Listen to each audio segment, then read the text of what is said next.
Hello বন্ধুরা, এই দেখো আজকে একটু মাংস এনে এই যে মাংস রান্না করছি।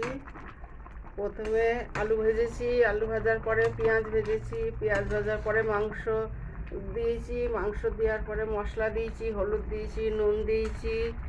তারপরে এই যে ঝোল দিয়ে তোমাদের দেখাচ্ছি, পুরোটা তো দেখাতে পারলাম না, তাই ঝোল দিয়ে তারপরে দেখালাম।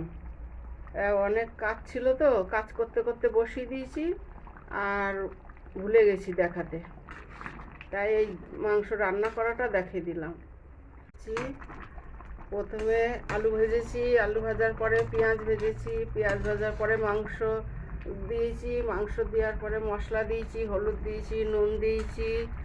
তারপরে এই যে ঝোল দিয়ে তোমাদের দেখাচ্ছি, পুরোটা তো দেখাতে পারলাম না, তাই ঝোল দিয়ে তারপরে দেখালাম।